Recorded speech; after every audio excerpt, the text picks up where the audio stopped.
السلام علیکم ناظرین، آج پاکستان کی تاریخ کا ایک اہم ترین دن اور جس میں پاکستان کی پارلیمانی سیاست نے ایک نیا رخ اختیار کیا ہے۔ آج وہ تاریخی دن ہے جب آئین میں 26ویں ترمیم منظور ہوئی، اور اس میں بھی کہ دیکھنا پڑے گا کہ جو کل سے لے کر آج صبح تک کارروائی ہوئی ہے۔ پہلے سینٹ کا اجلاس دیکھیں اور اس کے بعد قومی اسمبلی کا اجلاس۔ قومی اسمبلی کے اجلاس میں جناب 3 تقاریر میرے خیال سے بہت اہم تھی، جس میں ایک جو سب سے اوپر تھی وہ بلاول بھٹو زرداری صاحب کی تھی، اس کے بعد مولانا فضل الرحمان صاحب کی تھی، اور تیسری اپنا متحدہ قومی موومنٹ کے جناب فاروق ستار صاحب کی۔ اور اس کے علاوہ 3 تقاریر اور ہوئی ہیں، جس میں گوہر ایوب صاحب اور خواجہ آصف صاحب اور پھر وہ بیرسٹر گوہر صاحب کی۔ تو وہ میرے خیال سے خانہ پوری والا ہی کام تھا ان کے اوپر، یعنی کہ ان تینوں تقاریر میں جو میں نے بعد میں عرض کیے ہیں کہ اپنا گوہر ایوب صاحب، بیرسٹر گوہر اور خواجہ آصف صاحب کی، تو وہ شکوہ جواب شکوہ اور تانے تشنے تھے، جس میں آپ دیکھیں کہ گوہر ایوب نے یہ جو تبدیلی کا نعرہ بلند کیا تھا، اس کے بعد بات آ کے کہاں پہ رکی ہے کہ جیل میں 5 دن سے بجلی نہیں تھی، اخبار نہیں مل رہے، طبی سہولیات کا فقدان ہے، ایکسرسائز نہیں کرنے دی جا رہی۔ پاکستان کی یا قوموں کی تاریخ میں جو آئین کی اہمیت ہے، وہ آپ بلاول بھٹو صاحب کے اس بیان سے اندازہ لگا لیں کہ یہ ایک جو الہامی کتابیں ہیں قرآن مجید کے بعد، یہ ایک مقدس ترین چیز ہے جو کسی بھی ملک کا آئین ہوتا ہے۔ اب آئین جو ہے وہ قوموں کو جوڑ کر رکھتا ہے، جوڑ کر رکھنے کا نام ہے۔ اسی طرح اب جو ترامیم ہوئی ہیں اس کے اوپر بہت زیادہ تنقید کی گنجائش بھی ہو سکتی ہے، اور اس میں بہتری کی گنجائش ہمیشہ رہتی ہے، لیکن جو مدلل تقریر جناب بلاول بھٹو صاحب نے آئین کے حوالے سے کی اور اس کے تاریخی جو پس منظر بیان کیا کہ گول میز کانفرنس سے پاکستان، یعنی کہ پارٹیشن سے پہلے جو قائد اعظم محمد علی جناح نے کہا تھا آئینی عدالتوں کے بارے میں، ادھر سے انہوں نے سٹارٹ لیا، اور اس کے بعد ایک جو پاکستان میں کی بدقسمتی کہہ لیں کہ وہ جو الجہاد ٹرسٹ کیس کے نام پہ جو بھی کھلواڑ کیا گیا، اس کے بعد منتخب وزیر اعظم سے وہ جو ان کا اختیار تھا واپس لے کر اور اس کو کیا گیا۔ پھر اس کے بعد آپ آ جائیں کہ جو پاکستان کی عدلیہ کی تاریخ پہ بہت سے بدنما دھبوں کی طرح ایک دھبا افتخار چودھری کی شکل میں تھا، جس نے پوری قوم کو اس طریقے سے بیوقوف بنایا کہ وہ ہم خود اس میں نعرہ لگانے والے میں ہوتے تھے، چیف تیرے جان نثار بے شمار بے شمار، لیکن اس نے پوری قوم کے ساتھ دھوکہ کیا۔ اور یعنی کہ عدلیہ کی کوئی جو بھی تاریخ ہے اس میں یہ بھی ایک سیاہ ترین باب تھا، جس میں اب دیکھیں پہلے ہوتا تھا ڈکٹیٹر یا صدر وہ اپنا 58(2)B کا استعمال کر کے چھٹی کروا دیتے تھے۔ اس کے بعد بلاول بھٹو صاحب نے بجا طور پر کہا کہ وزیر اعظم کو وہ یک جنبش قلم کہ جی آپ نے خط نہیں لکھا، چلو جی تسی فارغ ہو۔ دوسرا وزیر اعظم کہ جناب آپ نے اپنے بیٹے سے وہ تنخواہ نہیں لیے، آپ فارغ ہو۔ تو جو عدلیہ کا کام نہیں تھا وہ اس نے پوری تندہی سے کیا ہے، اور اب یہ وقت آ گیا ہے، اگر پاکستان نے ترقی کرنی ہے تو پھر ہمیں اپنی اصلاح کرنی ہوگی۔ ہر ادارے کو اپنی حدود میں رہ کر کام کرنا ہوگا، جس کا اولین مقصد پاکستان کا استحکام اور ترقی ہونا ہوگا۔ ترقی اسی صورت میں ہو سکے، لوگ کہتے ہیں جی آئینی ترمیم سے کون سا پٹرول سستا ہو جائے گا، نوکری مل جائے گی، اور بھائی جب انصاف ملے گا تو پھر مواقع ملیں گے، مواقع ملیں گے تو پھر ترقی ہوگی۔ اب دیکھیں جس میں بلاول بھٹو صاحب نے اشارہ کیا کہ جی جب 1973 سے پہلے تو پاکستان میں وہ سینٹ کا نام و نشان نہیں تھا، تو سینٹ کا ادارہ بنانے کا کیا مقصد ہے کہ ایوان بالا اور ایوان زیری، سینٹ کا مقصد یہ ہے کہ چاروں صوبوں کو یکساں نمائندگی دی گئی ہے سینٹ کے اندر، تو اس میں کسی صوبے کے اندر وہ جو محرومی ہے وہ نہیں رہتی۔ اسی طرح جو آئینی عدالت بنائی گئی ہے اس میں بھی یکساں نمائندگی دی جا رہی ہے۔ حالانکہ چاہیے تو یہ تھا کہ پاکستان تحریک انصاف اپنا کردار بھرپور طریقے سے ادا کرتی ہے. اور اس میں آپ دیکھیں بلاول بھٹو صاحب نے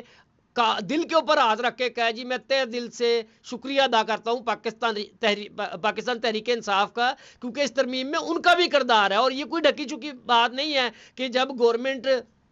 ترامیم لا رہی تھی اس کے خد و خال وہ کوئی فوجی عدالتیں اور یہ مار کاٹ اس طرح کے تھے. جب مختلف مراحل پر میٹنگیں ہوئیں اور مولانا فضل الرحمان صاحب نے بھی کہا کہ اس میں مجھے پاکستان تحریک انصاف کے دوستوں کا تعاون تجاویز حاصل تھی، لیکن وہ پنجابی جی کہتے ہیں کھوتا کھوج سوڑ دیتا کہ جو بیرسٹر گوہر صاحب نے کہا جی ہمارا کسی ترمیم سے کوئی تعلق نہیں ہے. اب دیکھیں انہوں نے کیا ایشو اٹھایا کہ جی اسپیکر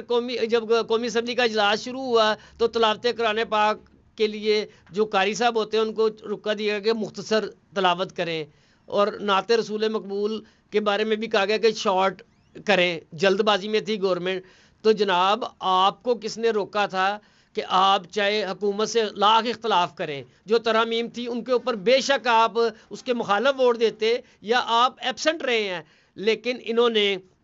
جو بڑا واضح طور پہ اللہ اور اس کے رسول کا حکم ہے کہ سود اللہ تعالیٰ کے ساتھ جنگ ہے، کم از کم اس ترمیم کا تو ساتھ دیتے، تاریخ میں اپنا نام لکھاتے. جو اسلامی اس جو بھی ترمیم 26ویں ہوئی ہے اس میں اسلامی نکات بھی شامل کیے گئے، اور اس کا بلا شبہ کریڈٹ مولانا فضل الرحمان صاحب کو جاتا ہے کہ انہوں نے دیکھے اینڈ آف دی ڈے اس ساری ترمیم میں جہاں پاکستان کے 25-26 کروڑ عوام بینیفیشری ہیں، اگر سیاسی طور پہ دیکھا جائے اور مین آف دی میچ جو ہیں بلا شبہ مولانا فضل الرحمان رہے ہیں، جنہوں نے اپنی آخرت کے لیے بھی کام کر لیا ہے اور ملک کے لیے بھی کام کر لیا ہے کہ سود کی لعنت کا جو خاتمہ ہے اس پہ ایک کمٹمنٹ لے لی ہے کہ 2028 تک اس کا خاتمہ ہوگا. اور جو اسلامی وہ جو شریعت کورٹ ہیں جس کے خلاف ایک درخواست جاتی ہے تو سٹے ہو جاتا ہے اور پھر سالہ سال جو وہ ہیں ان کے اوپر عمل درآمد نہیں ہوتا، اس کی بھی یقین دہانی حاصل کر لی. اگر میں اس موقع یہ سارے کھیل میں جو ایم کیو ایم کا کردار تھا اور بالخصوص فاروق ستار صاحب کی تقریر جو ہے کہ انہوں نے اس ترمیم میں آئینی ترمیم میں جو گورنمنٹ کا ساتھ دیا ہے اس کہ آنے والی جو ہے 27ویں ترمیم کے لیے انہوں نے گورنمنٹ سے یہ یقین دہانی فلور آف دا ہاؤس بھی حاصل کر لی ہے کہ جو